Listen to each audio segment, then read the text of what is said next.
নমস্কার সবাইকে, আশা করি সবাই ভালো আছেন। তো আজকে আমি চলে এলাম মায়াপুরের ডে 2 ভিডিও নিয়ে।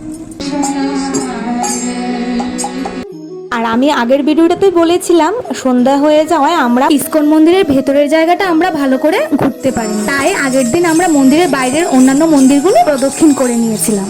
আর পরদিন আমরা আশ্রম থেকে চান ধান করে বেরিয়ে আমরা ডিরেক্ট চলে গেলাম ইসকন মন্দিরে। সত্যি কথা বলতে গেলে এখানে আমার আর কিছু বলার নেই, শুধু আমি তাকিয়েছিলাম তখন, বিকজ আমরা যখন হাঁটছিলাম তখন ওদের আরতি দেখে ওদের সামনে গিয়ে দাঁড়ায়, আর ওরা তখন আমাদের কিছু ইনস্ট্রুমেন্ট দিয়ে বললো আমরাও ওদের সাথে জয়েন করি। তারপর ওখানে ওদের সাথে কিছুক্ষণ কীর্তন করার পর আমরা ঠাকুর প্রণাম করে বেরিয়ে পড়ি বাকি জায়গাগুলো প্রদক্ষিণ করবো বলে। তারপর পুরো মেইন মন্দিরটা প্রদক্ষিণ করার পর আমরা ডিরেক্ট চলে যাই গোয়াল ঘরে। হরে কৃষ্ণ। হরে কৃষ্ণ হরে কৃষ্ণ।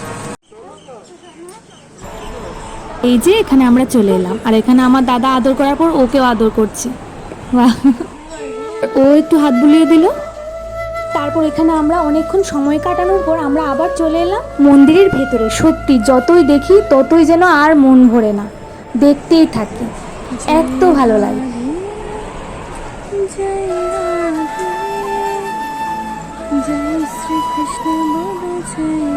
তখন বাজে 12টা, আর আমরা টিকিট কাউন্টারে গিয়ে টিকিট নিয়ে আমরা সোজা চলে যাই প্রসাদ খেতে। আর প্রসাদ খেয়ে আমরা একটু পরেই বেরিয়ে যাই বাড়ি ফেরার উদ্দেশ্যে। তো এই হলো আমাদের পুরো মায়াপুরের জার্নি।